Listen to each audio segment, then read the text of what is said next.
Bonjour et bienvenue sur Écologie Citadine. Je m'appelle Aude Lagardé, je suis kinésiologue, également accompagnante et formatrice certifiée en Brain Gym. Aujourd'hui, on va proposer une définition du burn-out vue à travers le prisme du test de kinésiologie.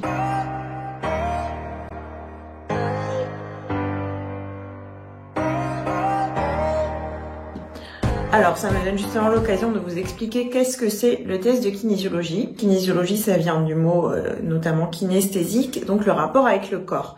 Et justement, le kinésiologue va beaucoup travailler avec le corps, il va poser des questions au corps, il va interagir avec lui pour identifier une problématique, aller chercher des informations, atteindre un objectif. Pour ça, son outil, c'est le test de kinésiologie. Il peut être fait de différentes manières, mais la plupart du temps, en fait, il va s'agir d'appuyer sur le bras de la personne pendant qu'on lui pose une question. On se rend compte que quand on a quelque chose qui nous dérange, quand on a un stress, le bras va avoir plus de difficultés à tenir. Donc typiquement, je vais demander à la personne de dire son nom. Donc imaginons que ce soit moi, je vais dire je m'appelle Aude, j'appuie sur le bras. Voilà, il va rien se passer, le bras tient très facilement. Et si maintenant je dis je m'appelle Pascal, ce qui n'est pas du tout mon nom, je dis je m'appelle Pascal et hop, là je sens que le bras il va moins bien tenir. Donc là évidemment je le fais sur moi-même, c'est pas hyper flagrant, mais en tout cas c'est ce qui se passe en séance. On a quelque chose qui nous stresse et en l'occurrence si je dis je m'appelle Pascal, mais pas du tout, je m'appelle pas Pascal, ça fait genre un petit bug. Et du coup il va y avoir une micro-perte d'énergie qui fait que le bras, il va moins bien tenir. Cette chose-là, c'est quelque chose que vous avez peut-être expérimenté vous-même dans la vie de tous les jours. On retrouve aussi dans le langage commun. Par exemple, quand on dit les bras m'en tombent. Quand voilà, je suis tellement assommée par un événement que j'arrive même plus à les tenir. Pareil, on dit souvent que quand on va annoncer une mauvaise nouvelle ou quelque chose de choquant, avant on va lui demander de s'asseoir. Ça va tellement prendre d'énergie, il y a tout qui lâche. Et c'est exactement la même chose qui se passe de manière plus discrète, plus infime, mais qui arrive bel et bien à chaque fois que j'ai quelque chose de stressant qui m'arrive, j'ai une petite perte d'énergie. Cet outil, on va vraiment s'en servir justement voilà, pour interroger le corps et travailler tout au long de la séance. Quand le kinésiologue il fait ce test sur quelqu'un, en fait, on voit deux types de réactions. La première réaction, c'est je dis, je m'appelle Pascal, le bras ne tient pas, hop, le bras va descendre. Mais il y a d'autres personnes pour qui ça va pas exactement se passer comme ça. Moi, on m'a dit de tenir mon bras, alors je vais tenir mon bras quoi qu'il arrive. Le truc, c'est que en fait, comme j'ai cette micro-perte d'énergie, ça va être beaucoup plus difficile de le tenir. Et donc, je vais devoir mettre beaucoup plus d'énergie. Du coup, il y avait tous les petits muscles à côté qui vont essayer de rattraper le coup parce que voilà, on m'a dit de tenir mon bras.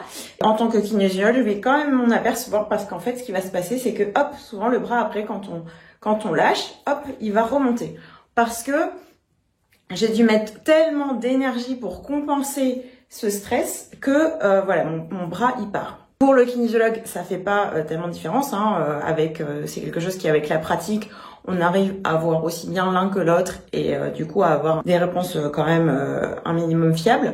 C'est important de voir ça aussi justement sur le prisme du burn-out. Et là, je vais vous parler du chi. Le chi, c'est quoi? C'est l'énergie vitale. Il y a plusieurs écritures, on écrit aussi chi comme ça. Et donc ça, c'est l'énergie vitale. Hop. On a de l'énergie vitale et on a de l'énergie, on va dire, plus du quotidien. Et en fait, tous les jours, je vais me lever. Tous les jours, je vais me lever et je vais utiliser une partie de cette énergie. Je vais travailler, je vais faire mes activités, je vais réfléchir, je vais consommer de l'énergie. Le soir, je vais me coucher ou alors je fais une sieste et en fait, je vais reconstituer cette énergie. Quand justement on est dans cette surcompensation là, quand je suis en stress mais que je décide de quand même non je vais continuer, je vais y arriver, je vais tenir, ça va du coup me demander beaucoup plus d'énergie pour faire exactement la même chose. Comme de toute façon j'ai que la même somme d'énergie qui est disponible, et au bout d'un moment je vais commencer à entamer cette énergie vitale, ce chi. Et le problème c'est que ce chi là, lui, il est beaucoup plus lent à se reconstituer. C'est vraiment l'énergie de secours, c'est l'énergie fondamentale. Le fait de dormir une fois, de faire une sieste ne va pas du tout suffire à la reconstituer. Et c'est ce qui fait que, en fait, plus on va attaquer ça et plus ça va être difficile de s'en mettre, plus on va se sentir épuisé. Et plus, on compense, plus ça demande d'énergie. Enfin, c'est un véritable cercle vicieux, vous voyez un peu le truc. Tôt ou tard, le corps, il finit par craquer et c'est là qu'on arrive au burn-out. Le burn-out, c'est vraiment ça, c'est quand on a résisté pendant tellement longtemps, on a pris tellement d'énergie pour faire des choses qui nous convenaient pas, hein, pour faire un travail qui nous demandait trop, ou pour un tas de raisons, que ce soit structurel, émotionnel, contextuel. En tout cas, ça me prend tellement d'énergie. Et là, burn-out, je peux plus rien faire. Hein. C'est parce que tout ça, ça a été trop attaqué. Quand on fait un burn-out, le fait de se reposer une semaine, ça va pas du tout être suffisant. Ça va plutôt se compter en années en fait, hein, plusieurs mois, une année pour s'en remettre. J'ai même entendu déjà dire qu'on pouvait, si on y attaquait trop ce truc-là, on pouvait pas complètement le retrouver comme il était à la base. Hein. Il y a une partie qui n'est pas reconstituable. Donc, quelle conclusion on peut tirer de ça? Déjà, c'est de se rendre compte que quand on fait quelque chose qui est stressant, ça nous demande plus d'énergie que de la normale. Et c'est quelque chose qu'on peut pas tenir dans la durée, c'est impossible. Une bonne idée, c'est essayer de limiter ses sources de stress. On peut pas forcément changer son environnement, mais on peut essayer de travailler, notamment en sciences de kinésiologie, sur comment je vais, moi, réagir par rapport à cet environnement pour que ça me coûte moins d'énergie, justement. Et quand on est déjà arrivé à cette phase-là, là aussi, travailler sur soi pour essayer de stabiliser le plus possible la situation et être dans des bonnes, reprendre sur des bonnes bases pour être en mesure de reconstituer son chi correctement et reprendre une vie normale. Hein. J'ai assez régulièrement des gens qui viennent me voir qui sont déjà en arrêt maladie, dépression, tout ce que vous voulez.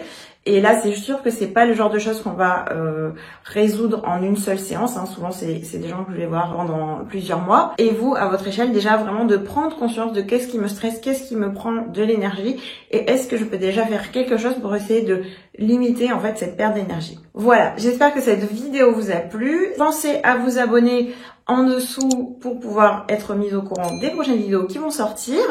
Vous trouverez aussi les liens en description si vous voulez faire des séances individuelles avec moi, si vous voulez assister à des stages et formations de Brain Gym. Et vous avez aussi un atelier de Brain Gym que vous pouvez refaire en replay qui est disponible dans la description. Et sur ce, je vous dis à très bientôt. Au revoir.